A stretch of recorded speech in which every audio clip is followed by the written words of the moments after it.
हो चाहे ज्ञानी हो। तो हमें किस महात्मा का संग करना चाहिए? महात्मा के संग से ही शांत भाव आता है। तो किस महात्मा का? योग वासिष्ठ कह रही है, जिन्हें आत्मस्वरूप का ज्ञान हो गया है, ऐसे उत्तम बुद्धि संपन्न महापुरुष जो सदैव आत्मदृष्टि का अवलंबन लेकर संसार में विचरण करते हैं। आत्मदृष्टि, मेरे प्रभु के सिवा कोई नहीं है, मेरी आत्मा के सिवा कोई नहीं है, सब में अपने आत्मस्वरूप का दर्शन, सब में प्रभु का दर्शन, वही महात्मा है। खास शास्त्रों की बातों को समझो। महात्मा का मतलब वेश धरकर दुनिया का प्रपंच करना। कितने लोग आकर के कहते हैं कि हमसे इतने 1000 रुपए मांग, और ना दो तो बोले तुम्हारा लड़का ऐसा हो जाएगा, तुम्हारा परिवार ऐसा हो जाएगा। सब दंभी हैं, ये सब पाखंड। हम खुला माइक से कह रहे हैं। कई शास्त्रों में ऐसा नहीं लिखा हुआ है कि तुम जाकर के रुपए मांग। ना इनके पास सांप की सामर्थ्य है, ना वरदान की सामर्थ्य है। अपने पेट भरने और वासनाओं की पूजा करने, अपने अंतःकरण की वृत्तियों को संभालने की ताकत तो है नहीं। तो वासनाओं की पूजा करते हैं और लोगों को परेशान करते हैं। कभी मत डरो ऐसे लोगों से।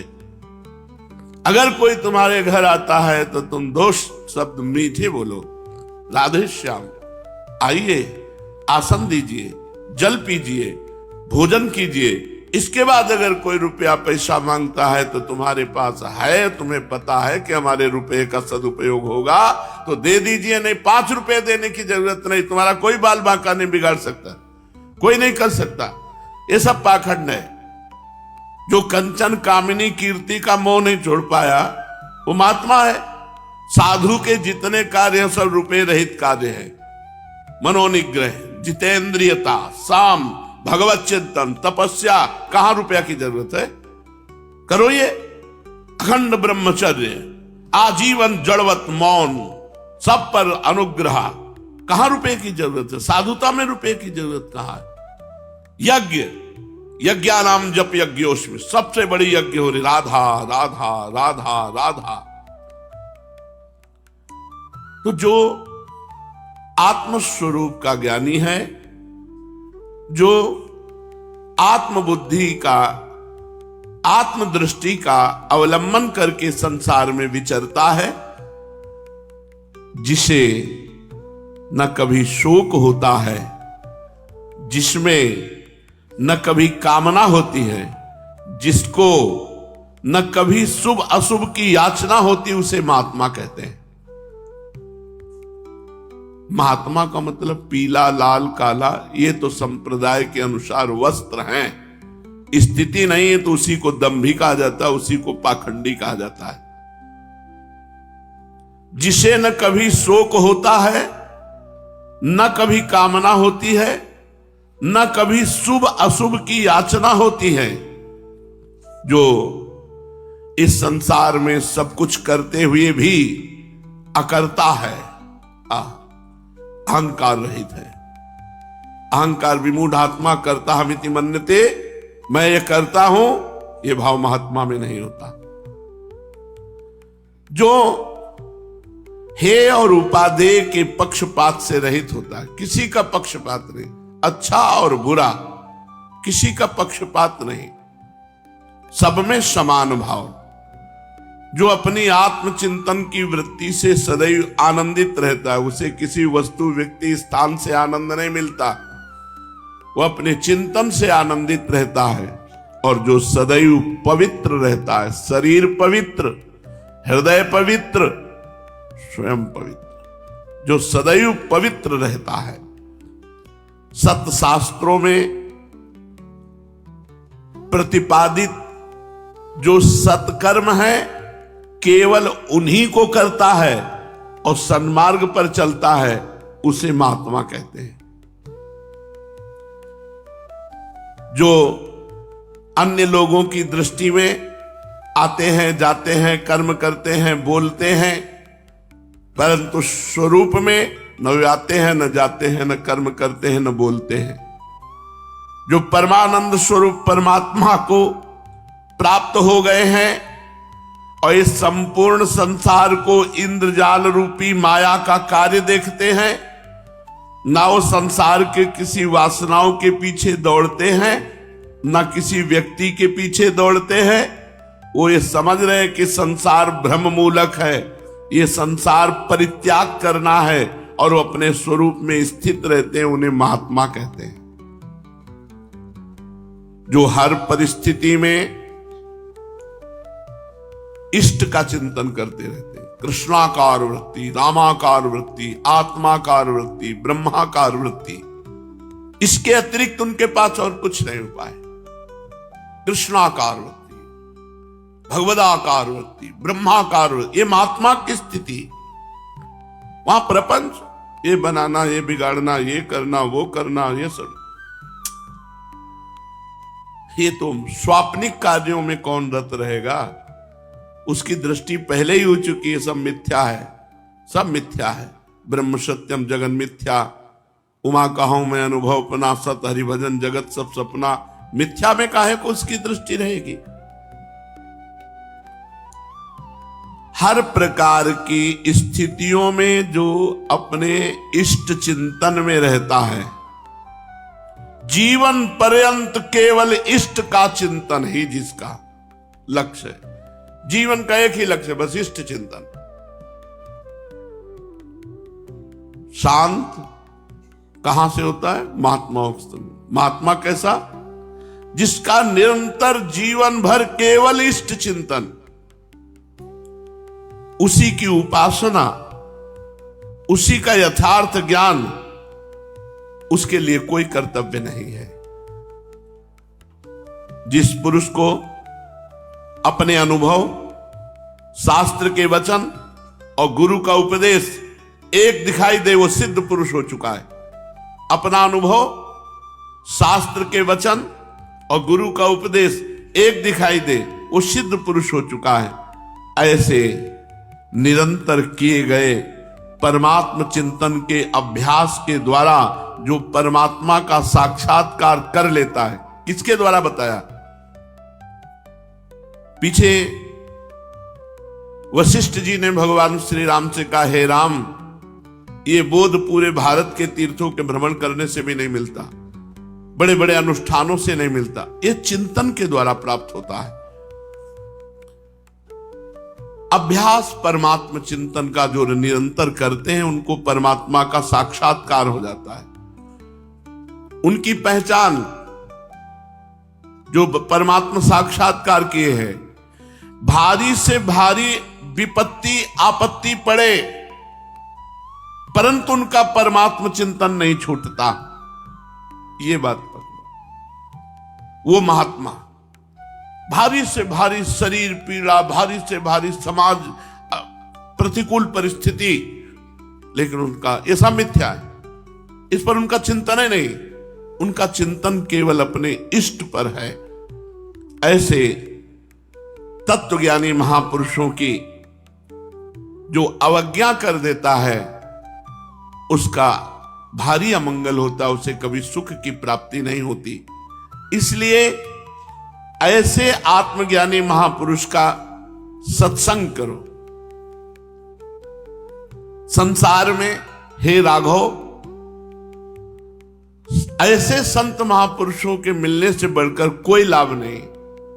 ऐसे महापुरुषों के मिलने को कहा गया, तात स्वर्ग अपवर्ग सुख धरी तुलाए कंग, तूल न ताहि सकल मिली जो सुख लव सत्संग। अगर क्षण मात्र का ऐसे सिद्ध महापुरुष का सत्संग मिल जाए तो हमारे जीवन की धारा बदल जाए।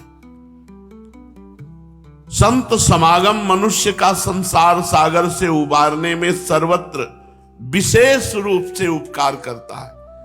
अगर कोई संसार से उद्धार हुआ है या होगा या हो रहा है, तो संत समागम करने वाले का। जो महात्मा सत्संग रूपी वृक्ष से उत्पन्न हुए, विवेक रूपी निर्मल पुष्प की रक्षा करता है, उसे भगवदानंद रूपी फल प्राप्त होता है। सत्संग से, सत्संग एक वृक्ष है, विवेक उसका फूल है, और भगवदानंद भगवत प्राप्ति उसका फल है। सत्संग का सीधा फल है भगवत प्राप्ति, और प्रेम उसका रस है। चाहे जितनी बड़ी आपत्ति हो, चाहे जितना मोहासक्त पुरुष हो, यदि वो संत समागम करता है तो जगत में वो सर्वोत्कृष्ट उपासक हो जाएगा। पर संत होना चाहिए। वेशधारी की बात नहीं कह रहे, वेशधारी हरि के उरसाल है, वेशधारी की केवल बात नहीं, संत होना चाहिए। तुम्हें ज्ञात होना चाहिए संत समागम हमारा हो रहा है तो ये लाभ दिखाई देना चाहिए। बुद्धि का वर्धन, बुद्धि बढ़ रही है। अज्ञान रूपी वृक्ष का उच्छेदन, मानसिक व्यथाएं दूर हो रही हैं और हमारे अंदर भागवतिक चिंतन बढ़ रहा है। हमारे दोष कम हो रहे हैं, हमारा मन प्रसन्न होकर भगवान की तरफ चल रहा है, तो समझो सत्संग हो रहा है। नहीं तो बतसंग है, केवल बातें बातें हैं। परे प्रवाह काल के कदापि छूटी है नहीं। इन बातों से, काल प्रवाह से नहीं छूटा जाता। जब विश्वास करके सत्संग का सारवाद, भगवान नाम स्मरण, निरंतर भगवत स्मरण पकड़ लो। अगर पकड़ पाओ, ना पकड़ पाओ तो जानो तुम सबका सार है भगवत स्मरण, अखंड स्मरण। राधा राधा राधा राधा। सत्संग से दिव्य विभूतियां, परम उत्तम मोक्ष सुख, ये सब प्राप्त हो जाता है। अविनाशी परब्रह्म की प्राप्ति सत्संग से होती है। कष्टदायिनी दशा में पड़ा हुआ ये मनुष्य यदि भगवान की कृपा से थोड़े समय के लिए भी सत्संग प्राप्त हो जाए तो सत्संग के बल से बड़े बड़े दोषों का परित्याग कर देगा। देखो ना, आप लोग संसार का त्याग करके, संसार के नाना प्रकार के दुरंत मोह का त्याग करके वृंदावन में वास कर रहे हैं, ये सत्संग का ही प्रभाव है। सत्संगति सन्मार्ग को प्रकाशित करती है, हृदय के अंधकार को दूर करती है, ज्ञान रूपी सूर्य को उदय कर देती है। जिसका सत्संगत रूपी गंगा में स्नान हो गया, जिसे रोज सत्संग सुनने को मिलता है, उसे दान करने की, तीर्थ करने की, तपस्या करने की, यज्ञों करने की और सब कोई आवश्यकता इसी से हो जाएगा।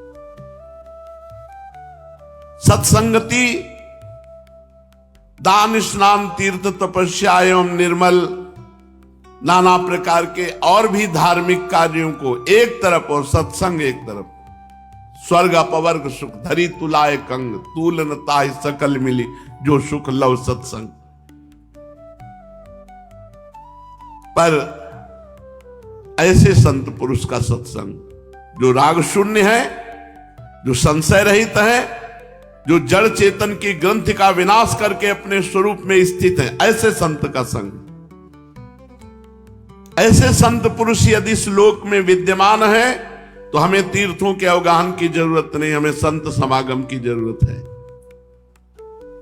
सारे फल सत्संगति में विराजमान है।